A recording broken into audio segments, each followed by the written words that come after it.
Hello everyone, my name is Heather, and I'd like to welcome you to the first in what's going to be a monthly series of videos where I bring you the top travel news stories from that month. I spend a lot of time each day keeping up with all of the news in the travel industry, but it can be hard for the average person to keep up with all of the travel news, especially during this time of the global health crisis, when things are changing so rapidly.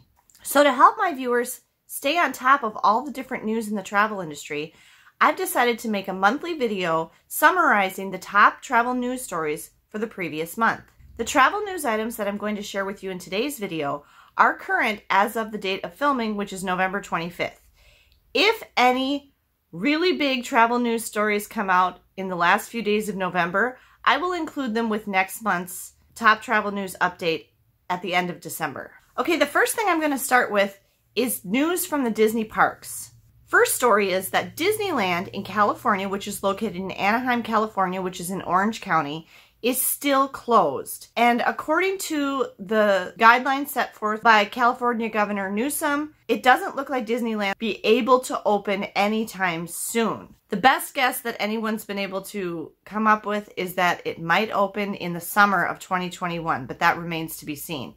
It's dependent on the level that each county in California is meeting according to California's state guidelines for dealing with the health crisis.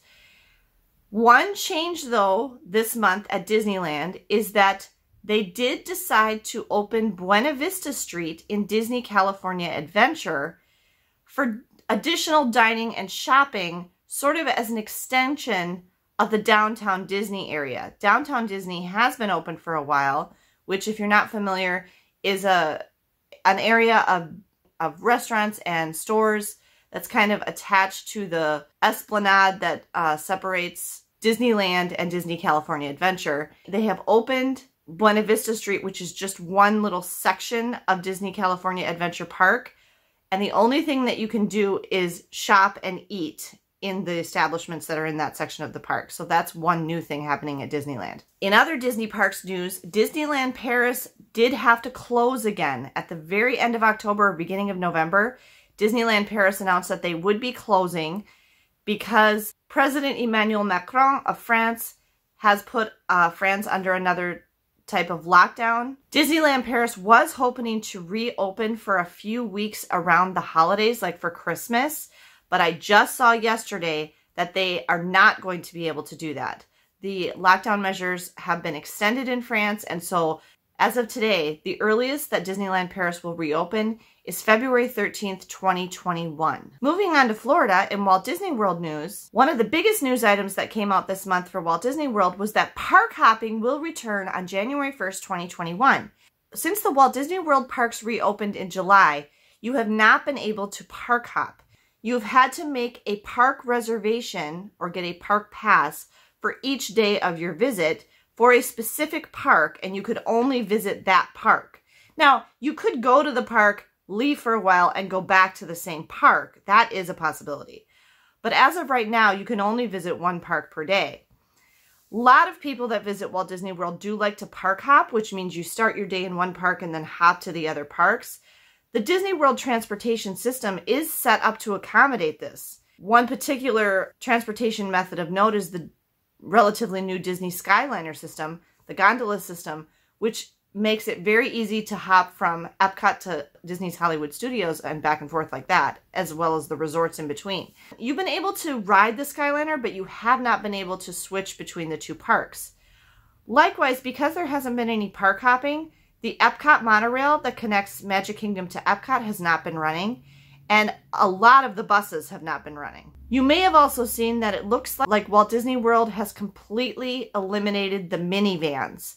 Minivans was a type of rideshare service similar to Uber or Lyft. It actually worked on the Lyft app. The drivers were all Walt Disney World employees. They were cute little red SUVs, actually, with white polka dots. They came with child seats. They were, however, relatively expensive for a rideshare service, and apparently this is one of the areas that Walt Disney World decided that was no longer needed or was just too expensive to maintain, and they've decided to cut the minivans as far as we can see at this point.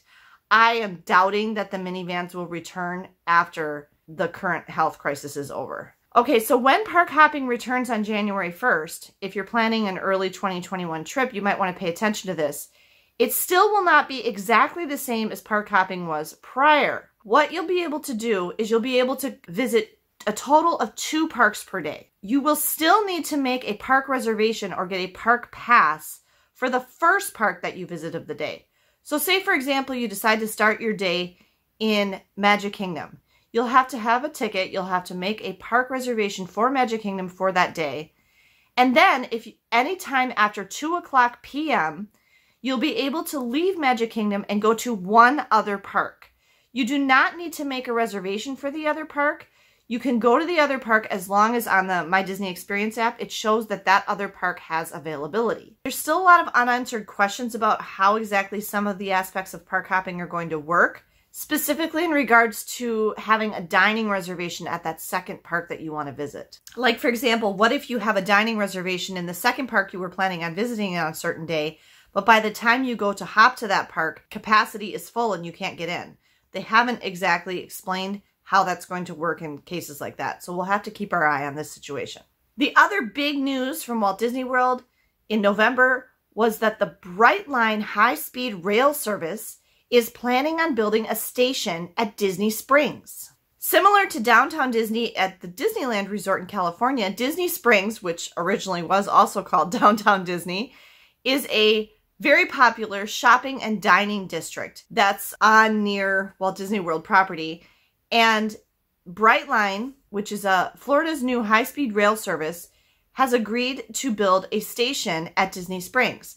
So this is great news for people who might want to travel from South Florida to the Walt Disney World area, as taking the Brightline train will cut down their transportation time by at least an hour. At maximum speeds, the Brightline train will travel at 125 miles per hour.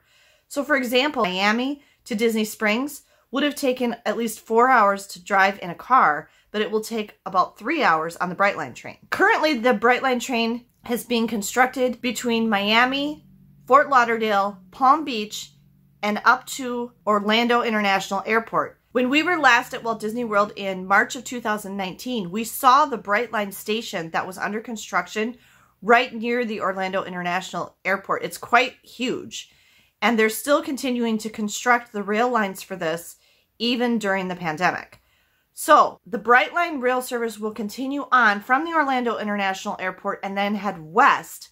It will have a stop at Disney Springs, and then eventually it will continue on to Tampa, Florida. This is also great news for people who might want to combine a cruise vacation that leaves out of Fort Lauderdale or Miami with a Walt Disney World vacation. Disney Cruise Line's main home port is Port Canaveral, and as far as I understand, the Brightline train is not going to be connecting to Port Canaveral. However, there is also a bus service that you can use through Disney Cruise Line for an extra charge to get from Walt Disney World to Port Canaveral. However, the Disney Magic does home port in Miami when it is in the United States.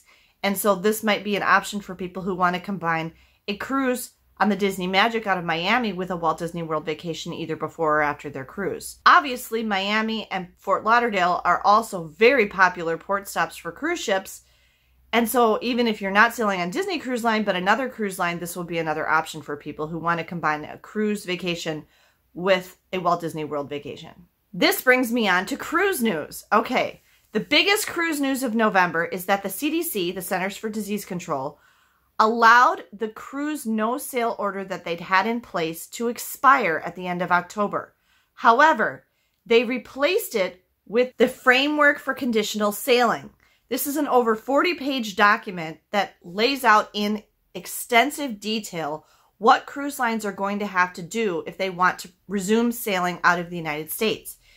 This is a very complex list of requirements, and it's going to take the cruise lines a significant period of time to be able to go through all the steps in that Framework for Conditional Sailing. There's been a lot of coverage of this already. I'd like to actually refer you over to Tony on La Lita Loca. He does a daily cruise news update, so if you're particularly interested in daily cruise news, I'm going to send you over to Tony's channel, and I'll put a link to that up here. So because of this framework for conditional sailing, basically all cruise lines that have plans to sail out of the United States have canceled a huge number of sailings. There's already been no cruising out of the United States since mid to late March anyway. This period of no cruising out of the United States has been extended indefinitely until the cruise lines can either pass through all the steps successfully to meet the requirements of the framework for conditional sailing and have each individual ship.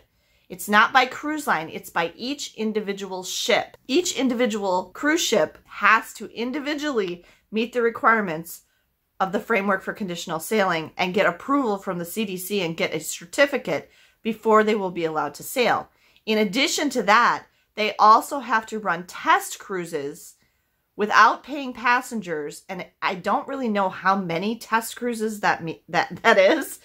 I don't know if anybody's actually said that. They have to run test cruises to kind of prove to the CDC that they can handle a number of different scenarios. And these test cruises haven't even started yet. No cruise line is even gotten to that phase. So all the major cruise lines have canceled all their cruises, I think, through the end of January. Royal Caribbean, I'm not quite positive if they have yet or not. I think they have. But I know for sure Princess, Holland America, Norwegian, I'm not sure about Norwegian either. Carnival, I think the entire Carnival Corporation, Disney Cruise Line have all canceled their cruises through at least January 31st of 2021. Beyond that, some cruise lines, and I'm specifically thinking of Princess, which is being very cautious because if you were following the travel news in March of 2020, Princess got hit very hard by the pandemic and had some very negative press, a lot of which was definitely not their fault. It was because everything was so new and nobody really knew what to do. But Princess is being especially cautious with resuming sailings out of the United States because they really can't afford any more bad press. In fact, Princess is being cautious resuming sailing from anywhere. So Princess has actually canceled cruises well into spring and summer of 2021, and in some cases they've canceled cruises as far as November. Now, why November of 2021? The framework for conditional sailing lasts until November 1st, 2021. Now, something that folks are going to want to know, that means that all of the health protocols that they're putting in place with that framework for conditional sailing are going to last at least until November 1st of 2021. This means masks and physical distancing on the ships. It also means reduced capacity on the ships, which for some people is a great thing, but you will have to wear a mask on a cruise ship until at least November 1st, 2021. It doesn't matter if there's a vaccine. I really don't think it will matter. I think you should expect those health protocols to be in place until at least November 2021. The other thing that I keep up on a lot is I really do keep up on health and science news.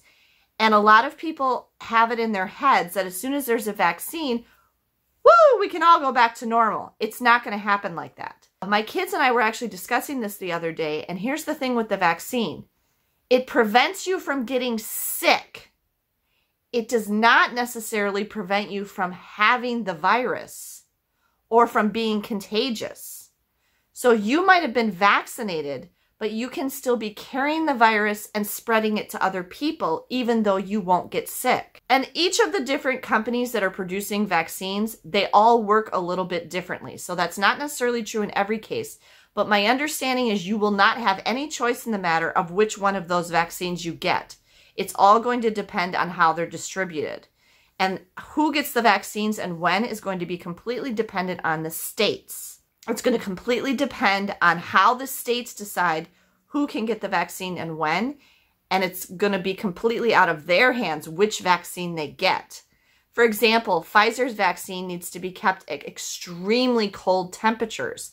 And not every clinic or facility has the means to keep that virus frozen that way. And so that vaccine won't go to those places. So because of that, because you could still potentially be carrying the virus and giving it to other people, all those health protocols that we've seen, mask wearing, social distancing, hand washing, all of that is still going to be extremely important for a long time, even after people are vaccinated. So that's something to keep in mind, and it's especially relevant to cruises.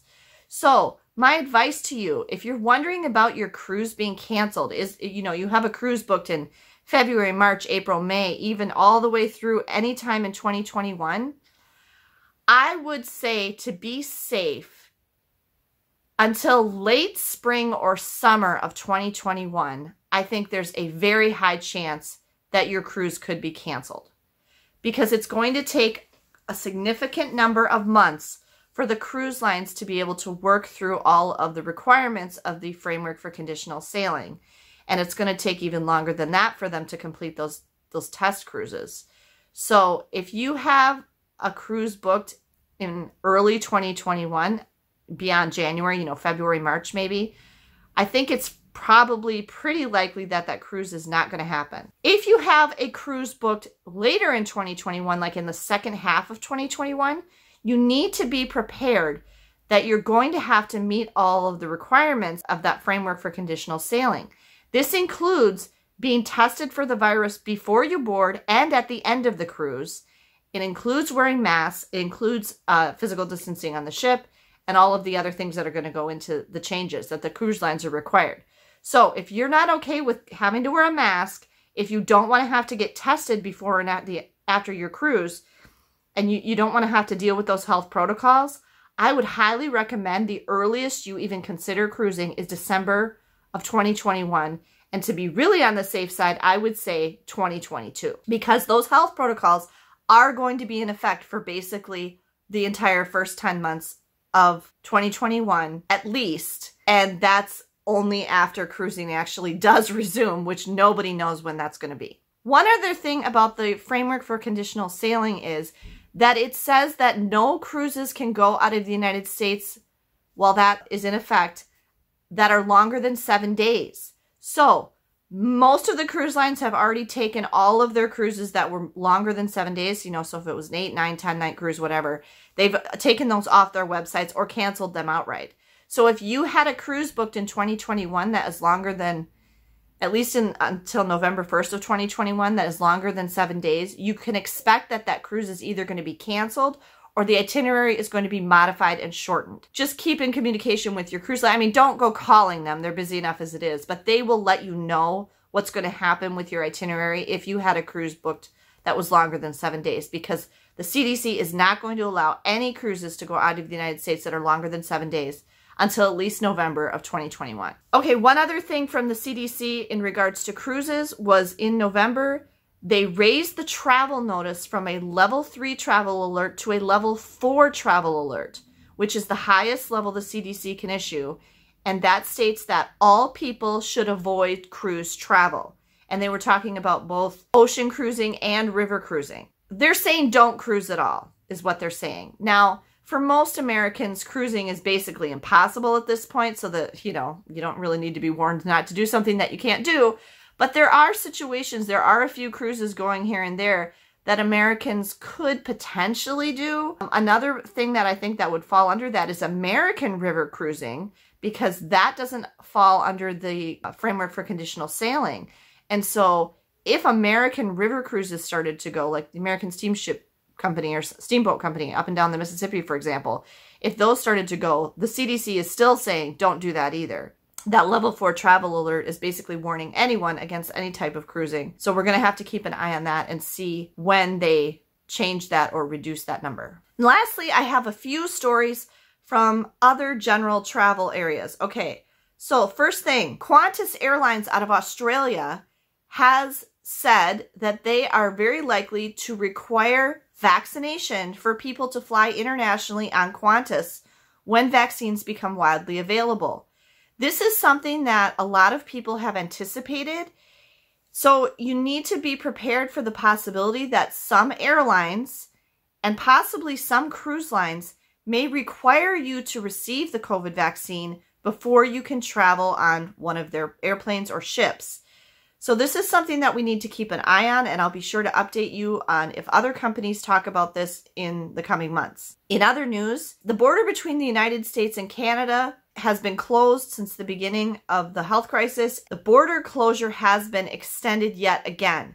When I say that it's closed, there is still like international trade and stuff like that happening, but from a tourism perspective, Americans cannot cross into Canada. Canadians cannot come into the United States. This closure has been extended for an unspecified period of time. We do not know when the border between Canada and the United States is going to reopen for tourists. And then lastly, the CDC pleaded with Americans, basically begged us not to travel for Thanksgiving. There are inherent risks to just traveling in general because you're exposing yourself to different places. You could carry the virus with you. And then there are very severe risks to getting together with family that you don't normally see, getting together with friends and family in a single household that you wouldn't normally spend time with. When you're eating a big Thanksgiving feast, you're obviously not wearing a mask. They're very concerned about the spread of the virus at Thanksgiving. Canada's Thanksgiving is actually in October, and Canada saw a huge spike in cases after their Thanksgiving. And Canadians are actually warning Americans, please cancel Thanksgiving. However, millions of Americans, as is not surprising to me at all, completely ignored this advice. On Friday, November 20th, which was the Friday before Thanksgiving, over 1 million people went through TSA checkpoints in the United States. That was the second highest number of people that flew since the pandemic started in March. So obviously people are not heeding the CDC's advice about not traveling over Thanksgiving, and I think that we should expect to see a huge spike in cases after Thanksgiving and possibly more restrictions put in place in the coming weeks. So there you go. Those were your top travel news stories for the month of November 2020. I hope that you enjoyed this video. If you like this type of content, please be sure to give me a thumbs up. Comment down below if you have any thoughts or opinions about any of these news stories that I shared. And if you haven't yet subscribed to the channel, I encourage you to please subscribe. It would really mean a lot to me if you did that. And be sure to click the little bell so you get notifications of each of my upcoming videos. And that way you won't miss any of the upcoming travel news updates. If there's a specific area of the travel industry or travel trends or a specific place that you would like me to keep an eye on to include in future travel news videos, please leave those in the comments below and I'll be sure to do that. Thank you so much for watching this video today, folks. I hope you're all safe and well. Safe travels.